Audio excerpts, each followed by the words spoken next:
हनुमंते नमः। दर्शकगण, मैं आचार्य सत्यानंद। टोटका बड़ी समस्याओं का छोटा उपाय। टोटका आपनार बाड़ीर अवेलेबल जिनिस दिए निजेर समाधानटा करा। सहजे একটু সময়ের জন্য নিজেকে পরিস্থিতির থেকে মুক্ত করা, খারাপ পরিস্থিতির থেকে নিজেকে মুক্ত করা। এটাতে কোনো টাকা আপনার খরচা হয় না। শুধু আমাদের সনাতন ধর্ম হিন্দু ম্যাথোলজি অনুসারে আপনি যদি চলেন তাহলে বলা হয় দুনিয়াতে আপনার কাউর পথ প্রদর্শনের দরকার নেই। কারণ আমাদের ধর্মগ্রন্থ এত সাধন সম্পন্ন যে প্রত্যেকটি জিনিস জীবন উপযোগিতা আনার, জীবনকে যাপন করার সমস্ত পথ প্রদর্শন আমাদের শাস্ত্রে আছে। দর্শকগণ, আমরা হিন্দু ম্যাথোলজি একমাত্র গ্রহ, একমাত্র ধর্ম, একমাত্র সাধন সম্পন্ন যেখানে পশু পক্ষী গাছ গাছারা সবাইকে আমরা ঈশ্বরীয় তুলনা করে দেখি।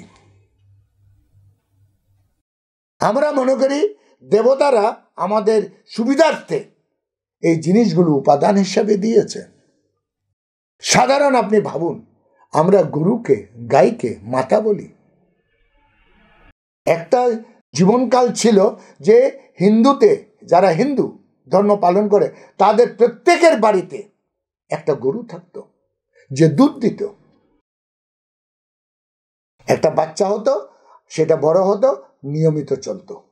বাড়িতে দুধ নিজের বাড়িতে তৈরি হতো, মাখন নিজের বাড়িতে তৈরি হতো, ঘি নিজের বাড়িতে তৈরি হতো, দুধ নিজেরা খেত। দর্শকগণ, একটি দুধ থেকে কত রকমের উপাদান, পনির থেকে নিয়ে সমস্ত উপাদান একটি দুধ থেকে। কত সাধন সম্পন্ন আমরা গরুকে মানি, তাই তার পুজো করি। নিজের মার জায়গা দিয়েছি। যদি কোনো সন্তানের মা মারা যায় জন্মকালীন অবস্থায়, আমরা গরুর দুধ দিয়ে, দুধ খাইয়ে তাকে বড় করেছি। মোষের নয়, গরুর। তাই গরুকে মাতা বলি। অশ্বত্থ গাছ, যেখানে প্রত্যেকটি মন্দিরে একটি অশ্বত্থ গাছ, सैकड़ों साल तक जीता है एक पेड़। এত ছায়া, অঘন ছায়া, বলা হচ্ছে পিলিয়া। পিলিয়া মানে যে গায়ে যে হলুদ হয়ে যায়, রক্তকে যে ধ্বংস করে দেয়। বলা হচ্ছে যে অশ্বত্থ গাছের কচি 5-6টা পাতা পিষে নিয়ে, ছেঁকে নিয়ে জল যদি আপনি প্রতিদিন খান, আপনার রক্ত শোধন হবে, জীবনে কোনোদিন পিলিয়া হবে না। বড় থেকে বড় ডাক্তার ফেল এই পিলিয়াতে কিন্তু লোক মারা যায়। ভয়াবহ রোগ এটা, রক্তকে হলুদ করে দেয়, জল করে দেয়।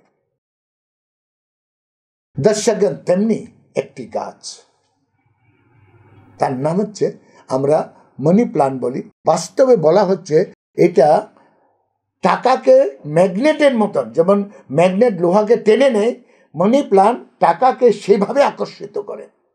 এবং অবাক হবেন, মানি প্লান্ট কিছু লোকের বাড়িতে বাঁচে না। সবার বাড়িতে যে মানি প্লান্টকে আপনি রাখবেন সেটা যে ভীষণভাবে বড় হবে তা নয়। আর কার বাড়িতে এত সঘন হয়ে যায় যে বলার নয়। দর্শকগণ, এই মানি প্লান্ট কখন আপনার বাড়িতে এটা দেবত্ব হবে জানেন?